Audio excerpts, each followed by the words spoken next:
Please listen, all respected personalities and friends. Oh Amida, listen kindly. Finally, the BJP leaders lost to the Chief Minister of West Bengal before the 2026 polls, and at the end time, they start to respect him. অনুগ্রহ করে সকল সম্মানিত ব্যক্তিত্ব এবং বন্ধুরা শুনুন ও অমিত দা দয়া করে শুনুন। অবশ্যই বিজেপি নেতারা 2026 সালে নির্বাচনের আগে পশ্চিমবঙ্গের মুখ্যমন্ত্রীর কাছে হেরে গেলেন এবং শেষ পর্যন্ত তাকে সম্মান করতে শুরু করলেন। প্লিজ শুনুন।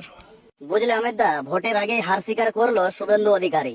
মিডিয়ার সামনে দাঁড়িয়ে শুভেন্দু অধিকারী বলছে 2026-এ মমতাকে হারানোর মতো আমার ক্ষমতা নেই।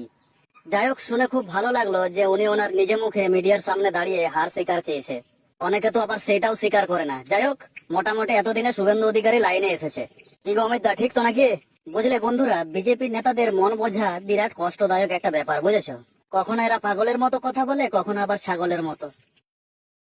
বুঝলে অমিত দা, একটা সাধারণ মানুষ মিডিয়ার সামনে এমন একটা কথা বললো, শুনে আমার পুরো মনটা ভরে গেল, বুঝেছো? সে কিন্তু হিন্দিতে বলছিল, ওটাই আমি বাংলাতে ট্রান্সলেট করে বলছি। তিনি বলছেন, আমি কিন্তু মমতা ব্যানার্জির বিরোধী, তবু ওনাকে আমি অনেক পছন্দ করি। কারণ সারা ভারতবর্ষে এমন কোন নেতা জন্মায়নি যে বিজেপিকে ঠান্ডা করবে, শুধুমাত্র মমতা ব্যানার্জি ছাড়া। উনি সেই একমাত্র নেতা যে বিজেপিকে সবসময় ঠান্ডা করে রাখার মতো ক্ষমতা রাখে।